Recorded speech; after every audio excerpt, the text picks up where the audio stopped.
Boy, see, that's why I love. Boy, that's why I love him in the interview. Nigga killing a grown, nigga killing a roach in the interview. That was a spike, nigga.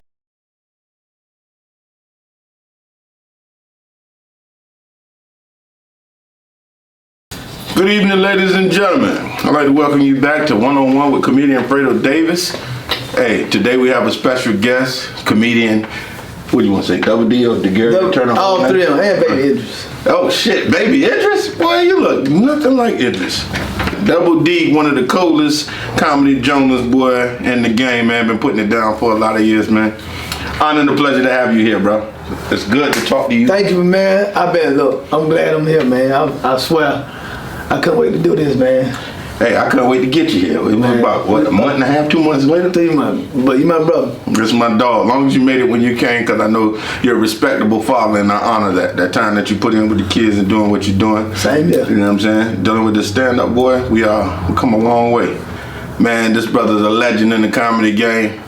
I like to brand you early, brother, because I watched you for a lot of years do your thing, original jokes.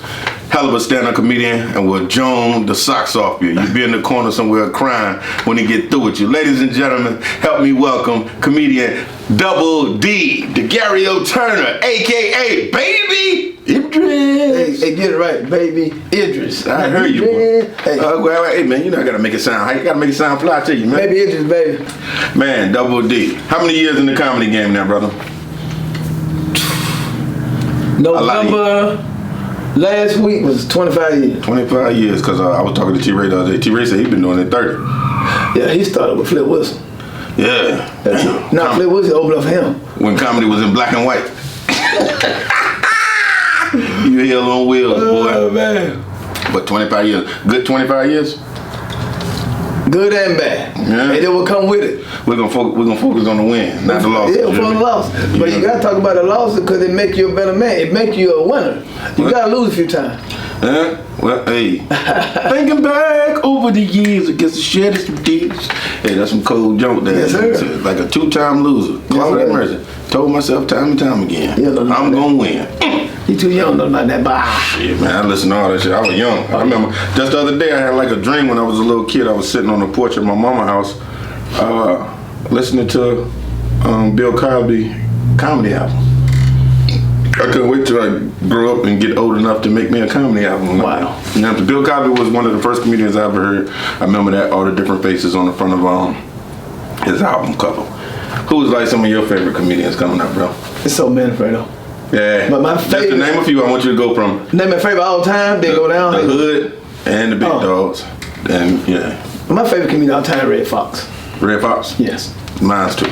I like Red Fox. I even helped T-Ray get an audition for Red Fox. When I had the Inside Connect to Cashman, and T-Ray went out there, I think he was supposed to make $1,500 a week, and you can go home on the weekends or something. But the family wouldn't clear the rights, but you know. Yeah, I had T-Ray, and you know T-Ray looked like that nigga on the penny. Just like walk like everything. Mannerism. Yeah. Shout out my dog T-Ray. Yeah, he's doing it all right now. You know, he's doing it all. I salute my boys because, you know, he took custody of his son. And he's been a real full-time father, you know. Yeah. You know, so shout out to T-Ray and that, you know what I'm saying? That's a lot of people that's cut from the cloth for what we doing. But you, brother Double D, you got an interesting story to tell. So what you want to focus on, the win or the losses first? Oh, hey man, you got to start for the losses first. You build up to the win. So what kind of loss? What kind of loss you take, man? Well, like back in the day or now? Let's work it on up. Oh, sacrifice in the game. Oh, the sacrifice. Yeah, you need to sacrifice way before I got a family, but sacrificing like the losses when you go on the show when you expecting some money. Promoter short your money. I just did that. I just went through that. See what I'm saying? That hurts, but what it was God told me if I respond wrong to that, I'll punish you for that little bit of whatever you chasing because you took it upon yourself. Have faith in what I got going for you. The minute I got back to Atlanta, my phone kept ringing. Like you ain't have to miss that money, but if you chase that money, I was gonna take everything from you. My phone just kept ringing. Wow. I promise you. And it was like I was sitting there, and it was just like the devil was on me. He was just holding on to me, like, come on. You know what I'm saying? But that's the old me. Yeah. React without thinking. Yeah. And so I'll never forget that. And like you know, you blessed to be this far on this journey in the game, bro. Fact. And ain't nobody ever told you, bro. I'm proud of you. Proud of you too. He came a long way. Man, but people don't understand, he trying to be modest. What? When I first met, I'm professional. You very professional. One thing about Fredo, I ain't never gonna worry about being unprofessional. He always professional. I don't care, he can be in the hoodest area, hoodest spot, he gonna be professional. Now, when we first started doing comedy 25 years ago, Fredo was the first comedian that I met. He was 18. Yeah. 18 years old, and he was already had a mindset already to go. Like he was a go-getter, Gemini. Yeah. Go-getter, and we've been friends, close brothers ever since. We grind together. Ate KFC together. Ate KFC, we shared biscuits. With the honey on it? Honey on it. Till we got on our feet. Yep. Uptown Comedy Corner, Sundays. Yep. We carpooled there. Yep. Me, you, Lil Q was his name back then, Mark Henderson. KB. Yeah, KB. Yeah, everybody used to jump in there. Yeah. But it was different breeds, different seasons, different reasons, you know what I'm saying? Yeah. And we used to do the stand-up. But that's the grind you were talking about earlier. See, that's the grind, the sacrifice, the losses. The losses build up to the win, and they will make it so much sweeter. When you lose, you lose. When you win, God gonna really elevate you to the point like, all right, now, all them losses, you got a testimony. So you got to testify. All the things you have been through to where you at now. You see where you at now? To where you was. Look where I got you at now. So I celebrate the wins and the losses. Yeah. Not celebrate the wins, I mean the losses like, because it made me who I am now. You know this. Being a comedian, one cancel show can set you back. I don't care how good your money is. One cancel show can set you back. Yeah. 2 cancel show, oh my God. You might go work at FedEx. And you know what I learned from the cancel shows? As you become a businessman in this game, don't never stop doing your contracts and deposits. Facts. That way you won't take them hits. If they cancel, you already got half your money. Get the money while you're in good stakes. Y'all need a deposit. I remember told me, promoter told me, I want to book you for my club. I don't do deposits though. You know, I was like, well, you don't got no show with me. I don't go off for a man I just met word. Exactly. You know what I'm saying? It don't work like that for me. I'm glad you said that. Yeah. Marvin Dixon told me that. Yeah, Marvin. I used to do that. He's a beast in the game. He's a professional. He's a businessman. And he tell you step your shit up, man. You look better that way. Marvin Dixon told me, and I know you smart, Fredo. He told me, I don't care if you get a show for pay $200, get $100 deposit. So because if it don't go through, at least you got something, you won't feel bad. That's your business. Because I used to be like, man, I ain't get no show for no. I don't want them to deposit. It's a $300 show. And my mind said like, man, if I take the deposit the day of the show, man, I'm getting $100. I don't even want to do it. But that's how I want the lump sum at once. But, you know, work like that. 2 minute show got canceled. I ain't get no deposit. I changed that mindset. Yeah. But it make you go hard though. The losers, the losses, I had to fight for my money after shows. I had to, drive back home. Shout out to Coral Hogan. I never forget this. And here's the wins. Losses, and we're gonna get to the wins. Yeah, because you're a winner, bro. Coral Hogan, good friend of mine. Shout out to Coral Hogan, 5150. I'm gonna tell you something, man. I got Coral Hogan booked in Texarkana County, Texas. He did it for me for a really good price. This probably been 7 to 10 years ago. I was hosting. Coral Hogan was featuring. Michael Collier's headline. Coral Hogan flew in to Dallas, drove Texarkana County. It's a 2.5 hour drive for me. Getting there, do a promoter, run out the back door. Coral Hogan, I ain't had no money in that. Coral Hogan already lost. Took $250 if I can gave me $250 if I can get back home. Yeah. That's why I always respect Coral. Yeah, and see, like what they see on the internet, they think that's you. No. They think what they see is what they get. Exactly.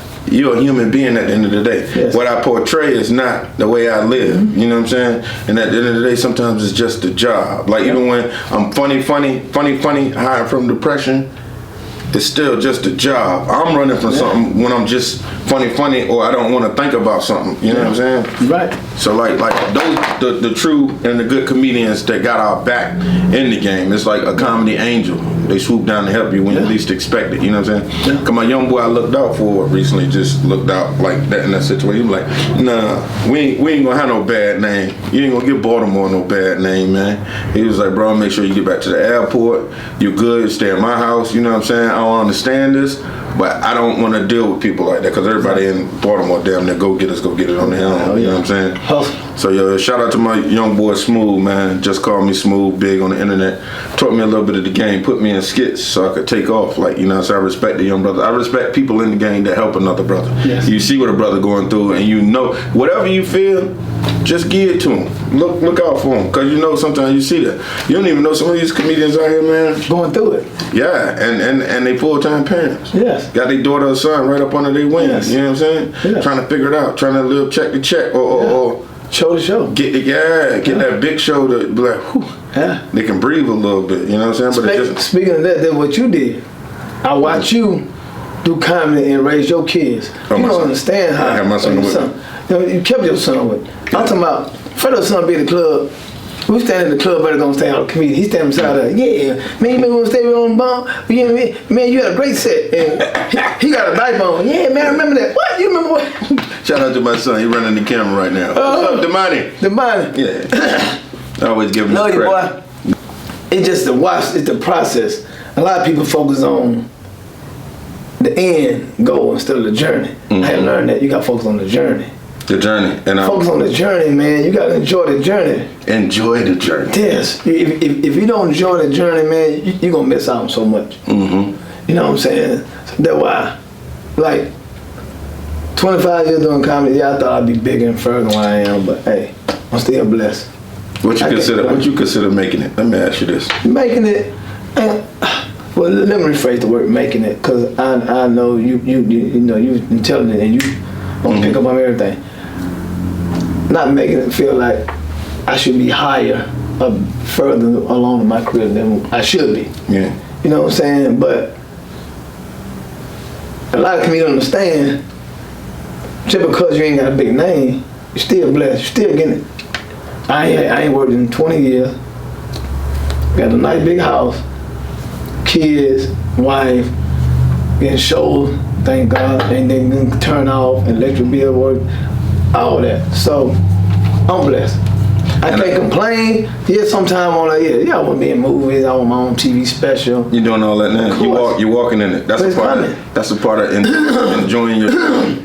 That's a part of enjoying your journey, though. But Facts. You know what I'm saying? Mm-hmm. You're a mature young man. Yep. But I want people to embrace and take time out and breathe and be thankful for the stuff that you got. Facts. Because you could not have anything that you got and is in your presence right then and there, and you at where you at in your career. God, that is a part of the success. Facts. You know, you being successful and really making it. But being ungrateful, you want more. You think you're supposed to have more at this given time. But that time, you are where you're supposed to be. Because I told God, I lie to you not. You know, I meditate a lot. And I was like, give it to me when I can handle it. Like if I would have had it when I was young, it would have been gone by now. Or I've been in other situations. Because with that money come a big ego, bro. You know what I'm saying? Responsibility.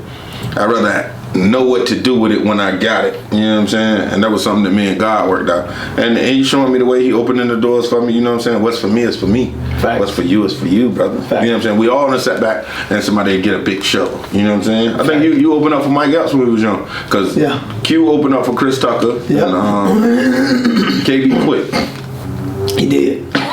He quit. It ain't for everybody. It ain't for the faint of heart. This ain't for everybody. Yeah. I'm not knocking, because I ain't no hater. I'm always, I never been no hater. I want everybody to win. But it ain't for everybody. When we started, it was 26 of us. Gosh, oh my. I don't know what none of them met but 3. Me, Fredo, and Mark Henderson. I just saw Crazy Boy Troy still doing it. Yeah, but Jimmy Valentine got a job at the what you call it, the trash company. Yeah, he went up East Point. Yeah. He went up 15, 20 years. Yeah, he making good money, Jimmy Valentine. But I'm saying, consistently. Dwayne worked at the airport, was a chef, and he still did this. Dwayne. And the big, you remember Malcolm? Bald head? He started with us. Big Malcolm. Yeah, I remember that. That name sound familiar. Yeah, he stopped. Ain't for everybody, man. Yeah, a lot of people fell by the wayside, and then like you got a couple of us that moved away to LA. Some people went to LA like you want to have a name before you move to LA, because remember that was a big thing. Irony. After I do Comic View, I'm gonna go move to LA. Yeah. But LA wasn't paying like that, so then you had to get out there and figure out a new hustle.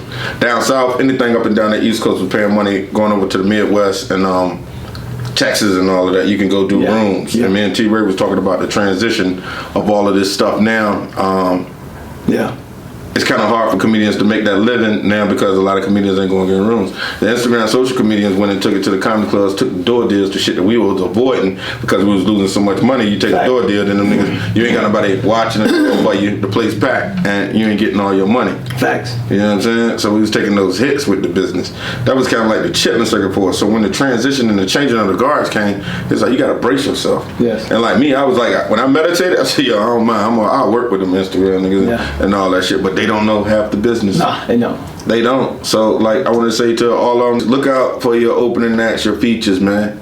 You know what I'm saying? You doing a great job. You blessed. You getting that money, but make sure they family straight. That man can go home and feed his family and keep the lights on. Take care of your people. Yeah, take care of your people. Now all of them, some of them look good on their business. Yeah, like Country Wayne. Yeah. He on top That's of why there's a lot of good people around. Bang. Yeah, the boys on top of it. DC. Yeah, I heard a lot of good names. You know what I'm saying? A lot of people looking out. They throwing each other bones. You know what I'm saying? They know what you're supposed to do. Help each other out. Yeah. I keep telling everybody. At the end of the day, we got to the point now. Man, we live in last days, I believe. And we got to help each other out. Everybody going to need each other. Everybody going to need to help each other. Not just financially, mentally, spiritually, physically. Everybody going to need help. And that's the truest thing you can say when you say people need the mental and the spiritual help, because we get lost along the way, and a lot of us, a lot of people, they sell their soul. Yeah. And if you was to ever sell your soul, how much would you sell your soul for? I never sell my soul. I wouldn't put a price on it neither, but right now, nigga, you got a couple of minutes. I'm out of here. I gotta get the hell on. I gotta get this money. And they sell their soul and try to get it back. No, I ain't mean it. Hey. I'm sorry. Hey, take that back. Please forgive me. I need that. Don't forgive me, no, but I need this million. Nah, I wouldn't sell it for that. It's priceless. Once it's gone, it's gone. Yeah. You see what's happening to Diddy right now. I ain't not getting that, man. Diddy, man. You see what's happening. Hey, man. They reneged. Somebody. Then I need some of that money, man. In 98, you touched my uncle. And you touched my uncle. He told me before he died. He ain't been right. He ain't been right ever since. Hey, I need Thanksgiving dinner. I don't need no Ciroc. I need 10 million. You stupid, what? My uncle go get it, did it? All jokes aside, though, man. How do you battle, like, with the comedy and the family thing? Because you remember, we coming from what you call a selfish jury. It's just us. Oh yeah. You got to delegate that time. How you do it? I got a good lawyer wife, understanding. That's what I saw you pushing her business too. Yeah, she man. did your face. Yeah. You look younger, bro. Yeah, she got I'm 28. I mean, when you had them dents in your face like Craig, you must have got all flavor in your ear. She got some sandpaper. She went to AutoZone and got that 40 grit. Yeah, but you're looking good, brother. Just turned 50, man. Hey, and you look good to be 50. Fredo, how old are you? Tell me, I'm 40. You 40? Again. Hey man, we're in history. We're making history around here. You gotta look the part. I got gray hairs like you. I know you 25 years. You was 20 when I met you. I'm 40. You 50. Ain't no damn 50, bro. You 50. We all pushing it though. Oh yeah. We headed towards greatness. I was talking to the kids. The kids said, I'm 100, and I was like, hey man, hey, go to commercial. How the fuck you still live? Bro, we all got a lot of stories to tell. When you talk about a journey though that messed me up, Double D, you talk about a journey back when we used to be at each other's house all the time. All the time. All day, all night, hanging out, see who doing what. Hey, you remember on that time we was at KB house, we met some interesting characters. And your Playboy ass roommate that time. Yeah, Tone. Yeah. Still my best friend. Yeah, good people, man. 45 years of friendship, best friend. And with KB roommate, Boom. Still on though. He's still in prison. That was the horriblest, worstest. He's still in prison, bro. Oh my. He must have had a prepaid legal lawyer. Ain't no way in hell. I know. I don't know niggas that became kingpins and came home, got their life together, and went back. He been there 20, I know. At least 20. Ooh, he been there 21, 22. Yeah, that's what I'm talking about. Like we was doing comedy, and he used to sit back, always look gangster. And that little elbow, that little Val Kilmer elbow. He had the Val Kilmer elbow. Nigga, lemon pepper wing. Yeah, I don't forget people. No. So, he probably be in there one day looking at this joint. Good people too. Food stamp, Double D. All them niggas shouted me out. And that nigga had good hair too. Yeah, that nigga had a ponytail. I ain't nothing to throw with a ponytail. It was good hair. That nigga hair was down his back. Where you hail from so the people know, man? Sparta, Georgia, man. Sparta, Georgia. But I was raised in Atlanta. Yeah. Raised in Decatur. Sparta, Georgia. West side for a minute. Central Road, Ashby. Then I moved. When we moved, I started staying in Decatur. And that's why, How far is Monroe, Georgia from Sparta? Monroe, about 40 minutes. 40 Home minutes. of Dirty South. That's why I had to bring it up. Yeah. Love you, Dirty. Little country town. We miss you, Dirty. Miss you, baby. You know what I'm saying? I almost had an interview with her on the Kanye Boys podcast before she passed. A lot going to that. Some people got movies with her. I did get an interview in the streets because she was always at Uptown. Mm-hmm. You ain't get to do Kanye Boys podcast podcast before this podcast. It's like one-on-one is like taking people inside of comedy, the deep part they don't see. We all journeymen. We all tear that road up. We all give each other that advice or give you a number, man. Call this promoter, man. He gonna book you because I told him to. Yeah. I told him look out for you. I tell comedians all the time. You will want to stay in good standards with other comedians. Because the bulk of your work come from other comedians. You want to keep a good relationship with.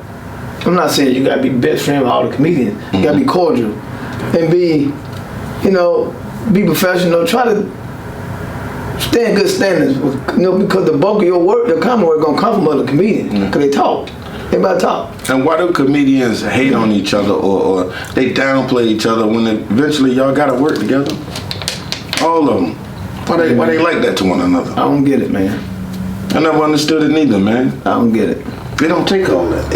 You don't need to hate. Wait, it's too much money and too much success out here, man, to be out here hating. Just go out there and try to hate all the time. Just inspire the person, man. Uplift. Because you never know, they might pull you up. Because a lot of times people be so scared to help you out because they think that you're going to go past them or blow past them, somebody in a higher status than you. And they feel threatened that if they help you, you might go to the next level or something.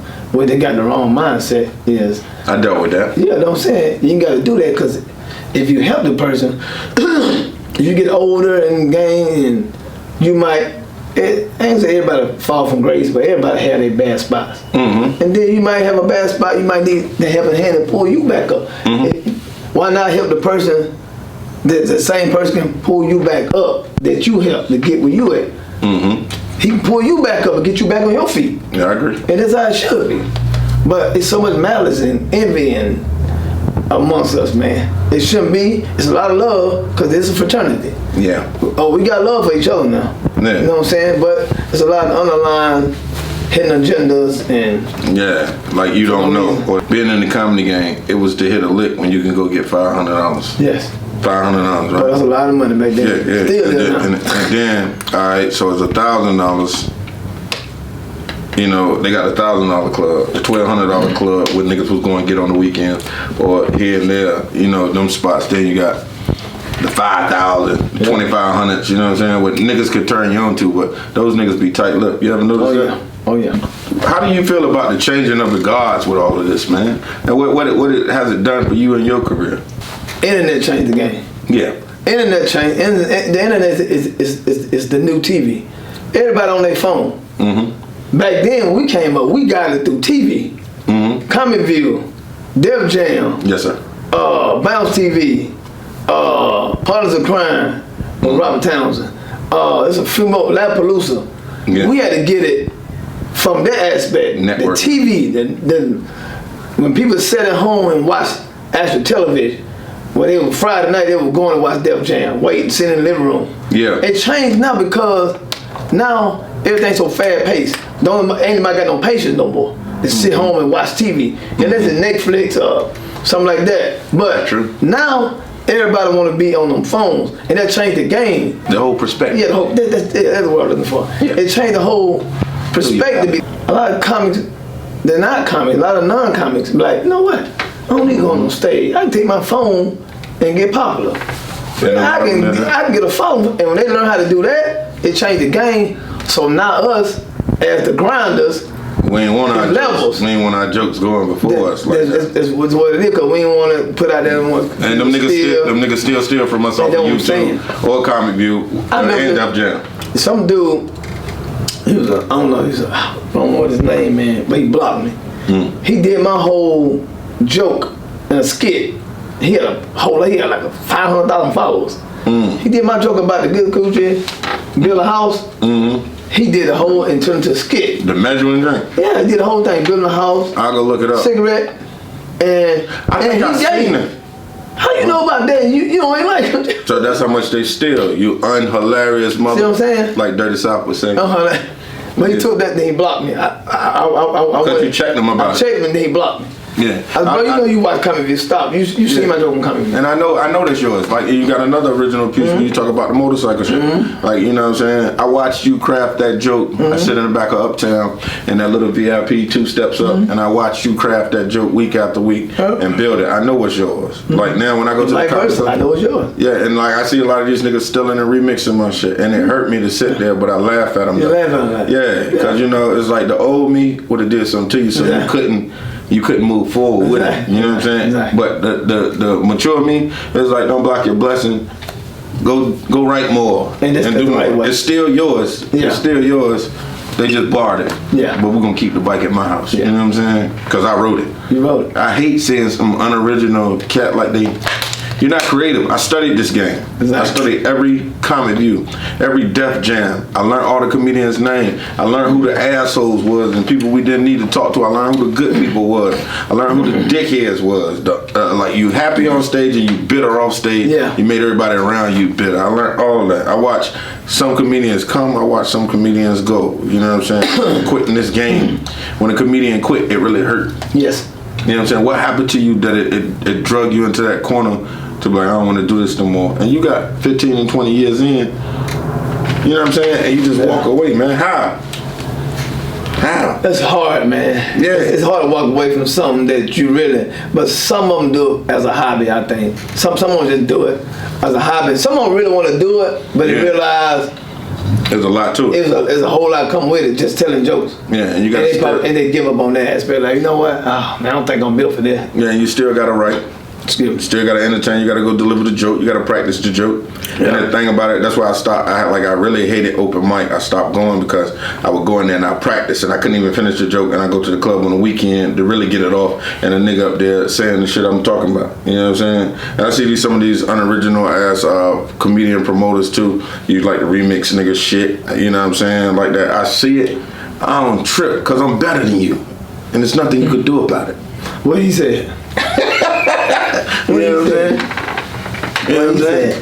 So having your great time in comedy now, you're touring again with Lavelle Crawford. Yeah, I was on tour with Lavelle. Big shout out to Lavelle Crawford, man. Yeah, I saw you on the morning on live. Y'all go back and forth, casual conversation, hilarious. That's my brother, man. Yeah, I was on the road with Lavelle almost 5 years, man. Yeah, man. I started out with Cat Wave. I went up with Cat Wave first. No, the first big name that took me on the road was John Witherspoon. John Witherspoon. Big shout out to John Witherspoon. I talked to John. Me and John, you talk once a month. He would call me, I call him. And I talked to him 3 weeks before he passed. And I talked to him 8 minutes. And I knew he's talking older. Because I talked to him, we was on the phone 8 to 9, 10 minutes. He realized who I was. After that commercial break, that was brought to you by Ratchet People Meet. Yes, sir. And Double D. Been in comedy all these years, man. Hell of a journey. A lot of greatness for you. Any regrets? Ain't no regrets.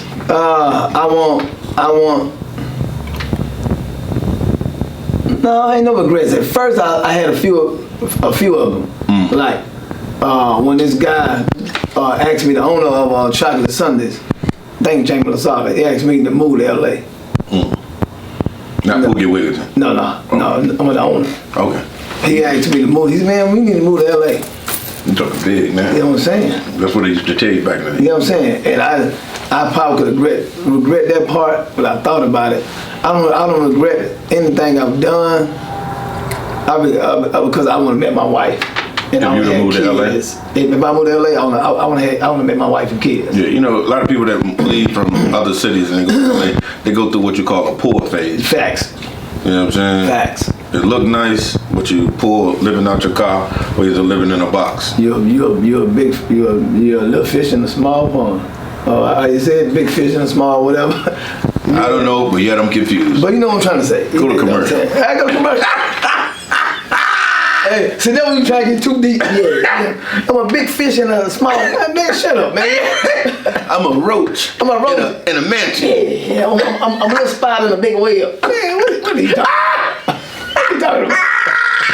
Say I went too far. I know I'm doing good. And you gonna look at me like I can help you. I can't help you. Hey man, my regret is not working harder. I could have worked a little harder, pushed myself a little harder as far as applying myself in certain situations. Let me tell you something. A little bit better, but I don't regret.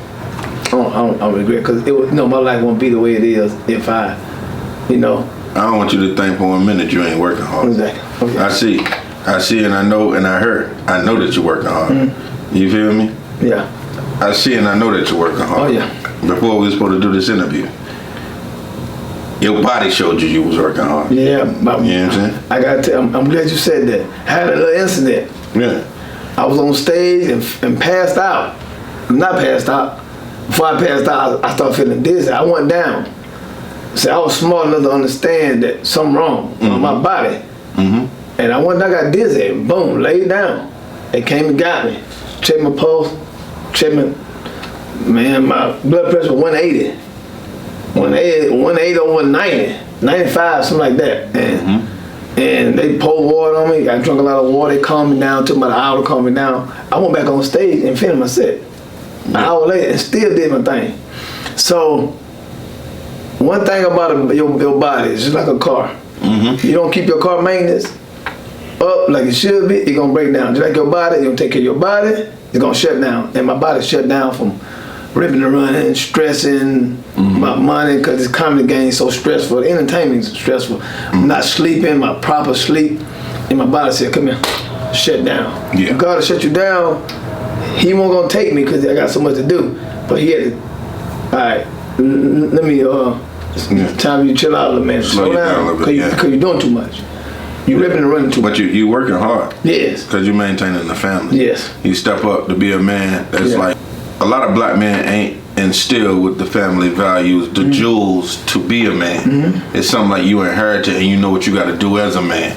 And that skip over a lot of a black man, you know what I'm saying? Yeah. For one, they didn't want us in the household and they did everything to keep us out the household. Facts. Therefore, you can't delegate and give your kids the proper learning, so therefore they can keep the jails going up and keep your kids in jail, you know what I'm saying, without a father being there. A father figure is a strong staple in a black household, you know what I'm saying? Any man with morals is a valuable man in that household, you know what I'm saying? You got to teach that youth, you know what I'm saying? I was raised by, everybody worked, my dad was in the military, my godfather Alvin Jones, God rest his soul. He raised me to be a better young man. And I remember one day we was getting so much money. I was like, yo, I'm gonna drop out, man. We getting so much money. I don't need to go to school. He was like, nigga, you drop out, don't come around me no more. This is where your money stops. You know what I'm saying? I believe in you. You're gonna do more than what this is. This is temporary. It's temporary. You can't tell me temporary, nigga. I'm pushing a 300Z. I'm going to prom. I'm looking good. You know what I mean? Jewelry. Big ass polo boots on he gave me.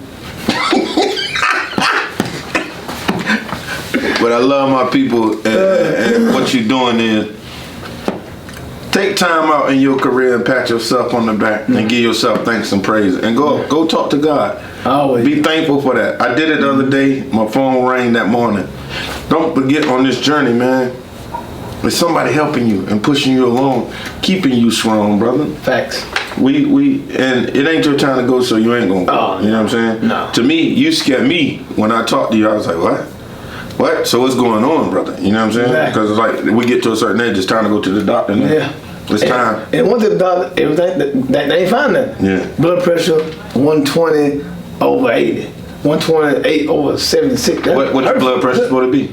It don't supposed to be. When you start getting 140, 150, yeah, your blood pressure don't supposed to be 140, 150. Now 140 is borderline hypertension. You off of meats and shit. You don't eat no more meats. I eat chicken and fish, turkey and fish. Yeah. I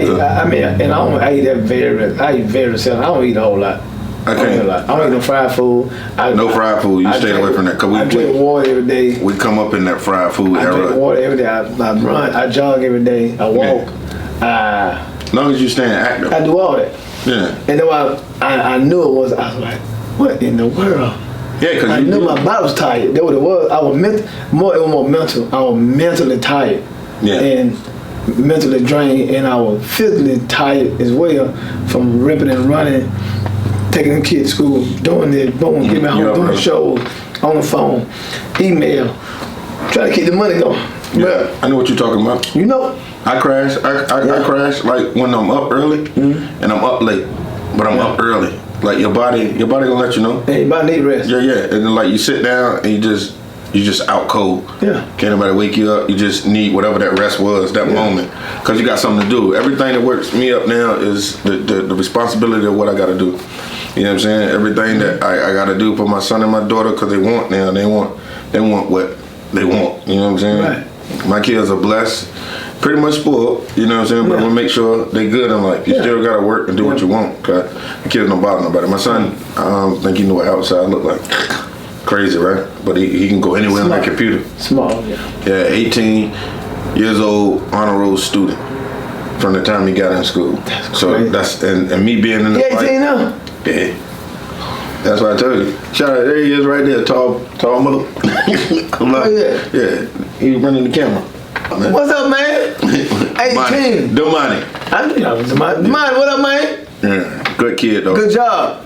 But I'm proud of him, you know what I'm saying? And that's like a lifeline for me. Yeah. I want to do everything I can. Like I know you're going to do everything for your lovely daughters, man. I watch you on the internet, grow up with them, go live with them, you know what I'm saying? Very smart, brother. You know what I'm saying? But I do want you to take time out for yourself, bro. Got to. You know what I'm saying? We're getting older, not younger. Yes, facts. And I think what happened with the camera was for this, whatever this was the important part. Facts. They needed to know. Facts. Any advice for the young comedians, man, that's coming up, man? You know, because they're going to be watching you and stealing your jokes, too. So, like, you want to give them some advice? No, they don't steal my jokes. You know advice. Get it. Cut camera.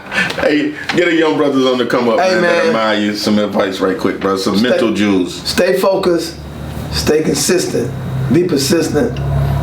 Don't never let nobody tell you that you can't do comedy. Take advice from everybody. You know, even though if it's bad advice, you can learn from the bad advice of what not to do. Trust me. Stay in good standing with a comedian, because the bulk of your work comes from other comedians. Don't give up if you really want to do it. Isolate yourself. Get away from haters that say you can't do something. Stay focused. Stay writing. Stay innovative. Stay and pushing yourself. Keep writing and do better. And do great things. Don't give up on your dream or what your passion. If that's what you want to do, take it serious and go for it. Don't worry about what nobody say. Don't worry about the naysay. Everybody ain't gonna think you funny. Just because you ain't funny to somebody, that don't mean you ain't funny. Keep going. Don't stop. Keep going. I guarantee you'll be fine. Hey, you heard it here first. Double D. It's one-on-one with comedian Fredo Davis, and I'm everywhere, and you never there, cause you square. I know you ain't do that again.